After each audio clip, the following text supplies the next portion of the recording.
Hello everyone, hope you're doing well. Today we are back in War Thunder and it's time to have a look at a Q&A that Gaijin has done, or Vyacheslav Bulanikov has done, or BVVD as we know him, about the new ballistics, or the improved penetration calculations. Now, if you don't remember last week, or, a few days ago, we went over the improved calculation of armor penetration in the game, and they're pretty much standardizing all shells to a specific standard, which is the standard of the Lanz Odermatt formula if they're talking about APFSDS, or the DeMar formula, which is strictly for AP or anything involving AP. So AP, BC, APC-BC, APHE, you get the idea. And both of these formulas have their issues that we went through last time, and as a lot of people have pointed out, there's a lot of vehicles in game right now which are going to get significant buffs because of this system, and some which are going to get significant hits to their penetration. Now, my answer whenever somebody's asked me about it is, well, we'll see what they do. I mean, I'm sure they'll change BRs, I'm sure they'll change repair costs, I'm sure all of this stuff will go hand in hand with the updates when the penetration stuff comes out, but I'm sure there'll be some things that are going to be hit out of whack. A lot of people have been talking about the Lorraine 40T and also the IS-7. Yes, both of them are getting significant increases if this change goes through, which I'm pretty sure it will. But on top of this, not just the Lorraine 40T, but the CA Lorraine, the AMX 50, all of those vehicles, the AMX M4, are going to get massive increases in penetration for their rounds. And as I said, I'm sure the BRs and everything will adjust for it. Also, I believe the Japanese get hit quite hard at lower tiers, but they did just give a lot of Japanese vehicles heat, so generally using the AP is not always the best idea if you are fully upgraded. Anyway, let's have a look at this Q&A from BVVD, see if they go through some of the issues that a lot of people have brought up, such as the fact that the formulas have inherent holes in them. So, the first question is the new system going to affect HESH shells? If yes, how? The answer is, these changes do not apply to HE, HESH, or heat shells. Simple as that. The DeMar formula is set up to deal with AP. The other formula, which I always forget the name of because it's a double-barreled, the Lanz Odermatt formula is only designed to deal with APFSDS. Have you planned an update to the ricochet systems? Sometimes larger shells ricochet off very light vehicles. The answer is, ricochet at a given angle and range, you can check it in the ammo info card, is possible when the round caliber armor thickness ratio is lower than 7. If the ratio is 7 or higher, the armor is broken. We do not plan to review the system or make it more complex at the moment. The only issues I personally had with ricochets is when you used to run into a lot of Leopard 2Ks, BMPs and stuff like that, where they have an upper glacis, which is incredibly angled, and basically anything would ricochet off of it. I'm pretty sure the Leopard 2K's armor has been changed, so that doesn't happen as much anymore, and personally I haven't really had any issues with ricochets, apart from with heat, where I've been using the AUBL 74 a lot, or the Orbal 74, and it has a heat FS shell as stock, 300mm of penetration, and I've been ricocheting with that from a lot of very dead angles off a lot of machines, and I don't really understand why, like stuff like the upper glacis of a T-32, and I'm just wondering why that's happening, but the general ricochet mechanics are obviously working as intended, so that's fine. What about the hardness of the material used in a shell? All kinds of different materials were made with varying degrees of hardness through time. Oh dear, here we go. Answer. Material hardness will not be taken into account in caliber type projectiles since the parameter could be really different. Depending on the time of production, hardness could vary greatly, and the same around type and choosing specific values would not be accurate. However, hardness or density of the core for such rounds as the APF-SDS will be taken into account. Yes, because it gets taken into account in the formula itself. But the problem is, right, let's talk about hardness. I want to take you back like 4, maybe 5 years. I think it's about 4 years at this point, where ground forces came out. And we had these wonderful tanks. We had these Soviet tanks to the right. We had these wonderful German tanks to the left.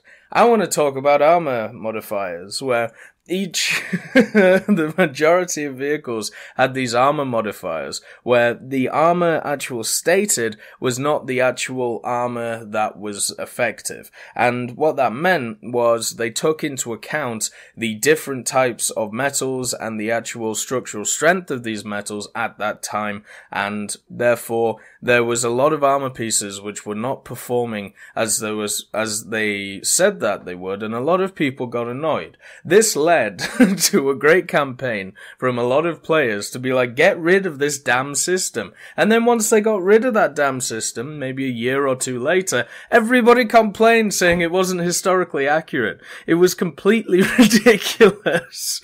Like, it was literally right, okay, we're going to campaign here to get rid of this system because it's unfair inherently in the game. Okay, Gaijin says, great, okay, let's take out the system. It'll make it easier for us. Once again, standardizing everything, just like they're doing with these penetrations. And then, so they take that out. And then a second later, how could you take this out? How dare you? My God, you're taking away the historical accuracy. There's no winning because you've got two sets of people who are fighting against each other constantly. You have the people who want, the gameplay side of things to be as fun or as standardized as possible, so everything makes sense. Then you got the historical guys, and then you got the guys who are kind of in the middle, which I think is basically where I am, where we, at least I understand, where, we need to make some concessions for gameplay, like with this new penetration calculator. And also, I want the historical accuracy when it comes to the actual modeling of the vehicles themselves. But it's just really funny. It's one of these weird things about the internet, where people only voice their opinion when they're annoyed.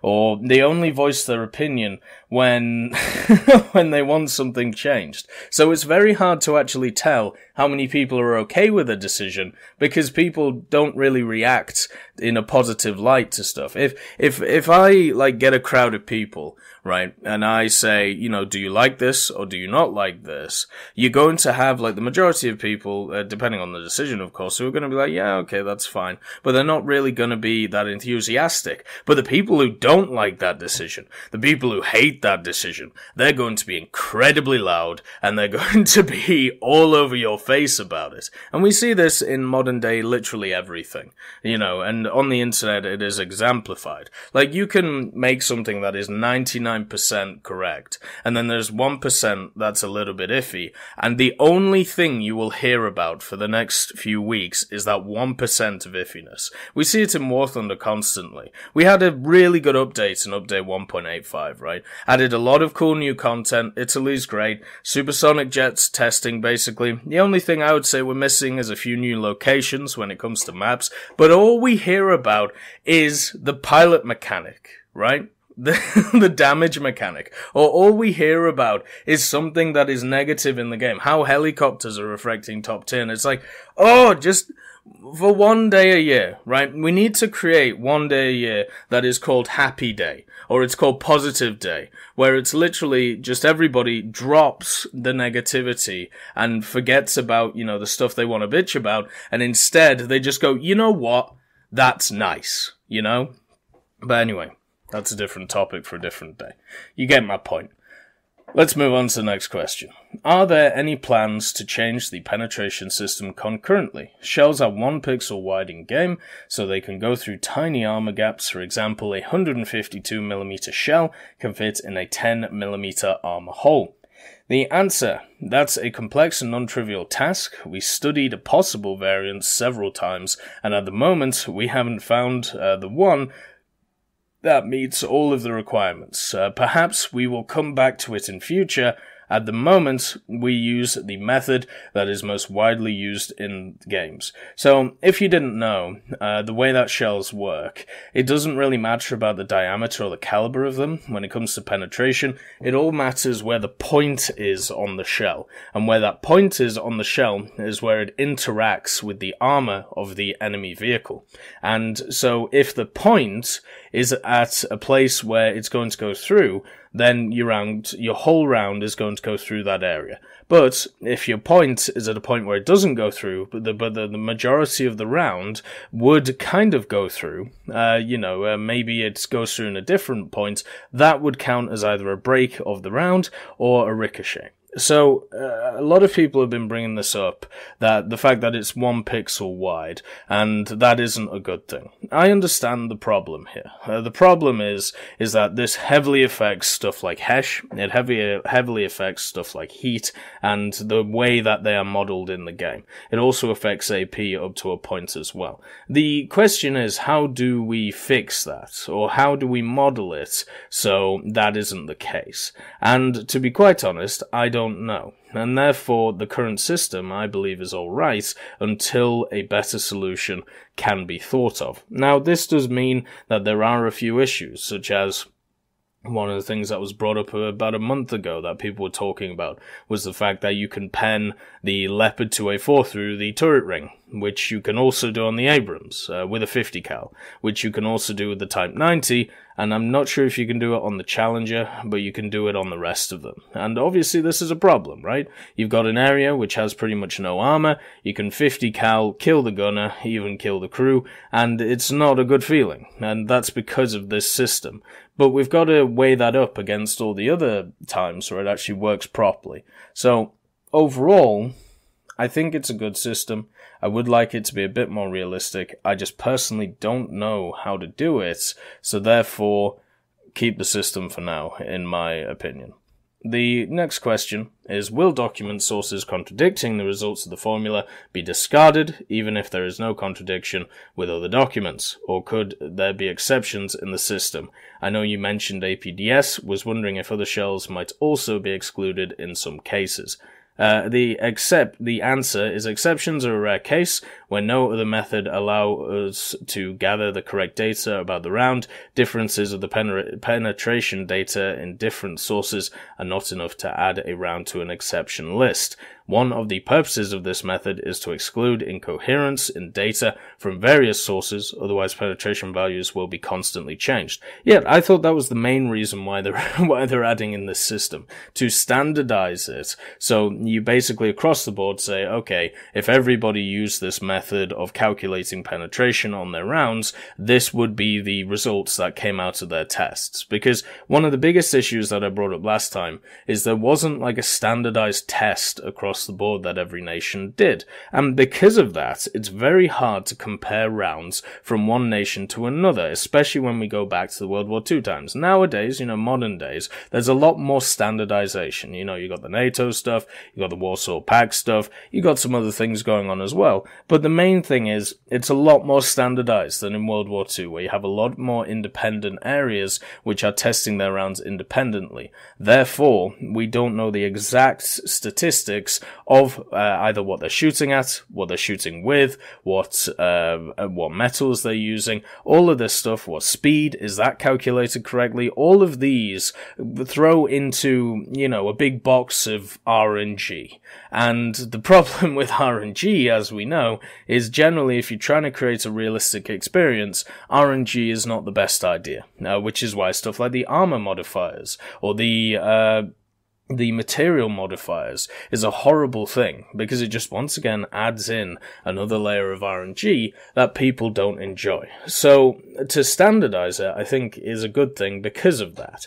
And if you decide to create exceptions to the rule, which would basically be either American, Soviet, or German, or British at this point, maybe some French as well, or let's just say any nation. Let's just say there are some really good documents on one nation in particular, when it comes to one vehicle, and they decide to use them over the equation. Well, that takes away the standardization element, doesn't it? It takes away that whole idea, and therefore it throws the whole system out of whack, and makes that machine either more powerful or less powerful than it should be in the current system. And therefore, you're going to have a hole. And once you have one hole, once you give in to one demand, right? Let's say somebody sets up a really nice, bug report with all the documented sources on something like the M103, right? And you've decided through the DMAR system, or the DMAR formulae, I should say, that the M103 has this specific penetration on its main AP round. Then somebody gives you, as I said, a bunch of documents saying, no, that's wrong. If you then go, okay, let's change it, you open the floodgates. You then have thousands of people throwing statistics at you, and you know what their justification is? Well, you did it for this guy. Why can't you do it for me? And this is a problem that we've seen a lot in many things, not just War Thunder, but another example in War Thunder is of course the R2Y2, the Panther II, the Tiger 105. The amount of times I've had to hear, why not the E50M? Why not? We have the Panther II. It only makes sense. Why not the Death Star? The British machine, which is a Conqueror chassis, the Barnes gun, and a very much up-armored turret, where they only made a wooden mock-up of it. Why not that in-game? Because we have the R2Y2. Why not have the ridiculous designs of Blom and Voss? Why not have the ridiculous designs of the later ME262s that were never made? Why not? We have the R2Y2. It's the problem with letting one idea through against a system, because then the system crumbles, or at least the system's validity disappears. So therefore you have to keep the whole system intact, otherwise people start questioning. The next question is, have you any plans to improve heat ricochets? In many cases, heat projectiles should not ricochet, but either break or detonate. Many heat shells are too fragile to stay intact after a ricochet. The answer: heat rounds can ricochet at high angles of impact. The specific angle depends on the fuse design. Of course, a round can be destroyed after impact, and this is implemented in our game after ricochet. A round loses its stability and can self-detonate. Here is the data on the V15 fuse for heat rounds. As you can see, the angle is 0 to 70 degrees. So yes, obviously, heat rounds and also heat FS rounds, they can ricochet at extreme angles. The problem is, which has been dodged here, is a lot of rounds are not ricocheting at extreme angles. They are ricocheting at quite low angles. As I brought up, one of the problems I'm having recently is with the Arbel, or the AUBL-74, where I am ricocheting rounds that should not be ricocheting off angles such as 30 to 40 degrees. Now, we would have to go through individual guns and individual rounds to find out why that is happening, and that is unfortunately what we're going to have to do, in the next few weeks if we're having these issues still. So therefore, that is what's going to have to happen, because there's no standardized system for heat. There is definitely an issue, I would say, with certain rounds, but that might be just because of either historical data, or there maybe the angles are more extreme than I believe is happening. That could be two reasons instead of the system being broken. The question next, is there any plans to have the same system for aircraft guns? It's really hard to understand how the munitions really perform, and even harder to know if they perform correctly. Answer: for high caliber guns that use similar rounds to tank rounds, yes. So the big guns, the big boomers, are going to get this similar system. I don't think it's that hard to understand the munitions of aircraft. It's actually a lot simpler than dealing with the tank stuff, just because you normally have to deal with less armor and less angles when you're actually hitting other vehicles, especially in ground realistics. So yeah, I don't think it's that hard, but if some people find it hard, then it'll be nice for them to have the standardized system. How about the APHE-BC, a shell some Russian guns use, Soviet guns? Is it going to be the same as APBC, APC-BC now? It has a weird characteristics for years. The answer? The slope effects for these rounds will be implemented as if they were APBC shells. So yes, the APHEBC is going to perform exactly like the APBC, and, well, it just is how it is. I suppose it should kind of perform like them. Also, once again, standardizing them. I don't think it will really make that much of a difference. The Soviet rounds have always been good. One of the nice things about a lot of the Soviet guns, whether you're at rank 1 or whether you're at rank 6, but mainly like rank 1 to 5, is if you pen a target, you know that like 95% that target's gonna die. Because of the explosive filler, or the explosive mass inside that round, it's going to set it off after penning, and then boom. It's what makes stuff like the T-54 really fun to use, the IS-3 really fun to use, the T-34s in general, even the KVs. You know, once you hit a target, once it pens, you're going to do a lot of damage to that target, whereas when you play somebody like British, you know that you can maybe pen a bit easier, but you're not going to be able to do the same damage as a rip snorter from a T-34 85. So, yeah, it's just something to take into account. Japanese tank guns performance took a hit with this new system. What have you planned in this regard? BR changes will be made where they are required. This affects all nations, not just Japanese. As I said, a lot of people have been bringing up to me personally, well, what do you think about the Lorraine having a crazy penetration? What about the IS-7? It's got over 300 millimeters. It's like, look, don't worry. You know, I'm sure the BRs will change. The issue might be is sometimes with BR changes, does take Gaijin a little bit longer than you may think to do these BR changes. Now, if some BR changes come on the day of these penetration changes, you know, that'll be good. The issue is, a lot of the time, especially with stuff like new updates, which, you know, this, I'm guessing, would be one of those mini updates, is the fact that you have to wait 2 to 3 months while they're gathering data, while you're getting annihilated by whatever is flavor of the month, right? So, hopefully, we have, as I said, at the same time this is implemented, at least a system or, BR changes to vehicles which we know are going to be an issue, whereas instead of having to wait for too long. Because if we have to wait for too long, we're going to have some vehicles which will absolutely dominate, more than they do already. And yes, I am thinking of a lot of the rank 4, French machines right now.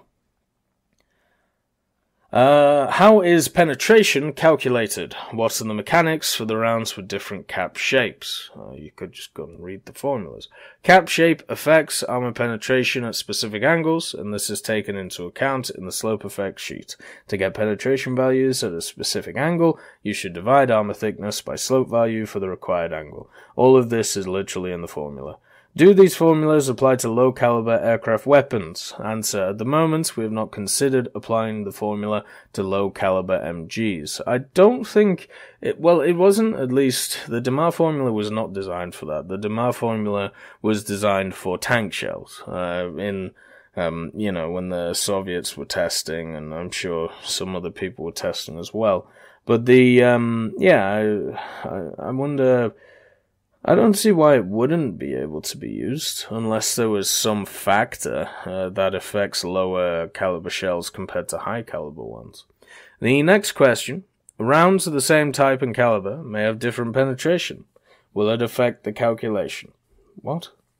If these rounds have different parameters affecting penetration, mass, velocity, HE, mass, etc., this will affect calculation results. Do I have to explain to people how a equation works? Has nobody looked at this damn equation?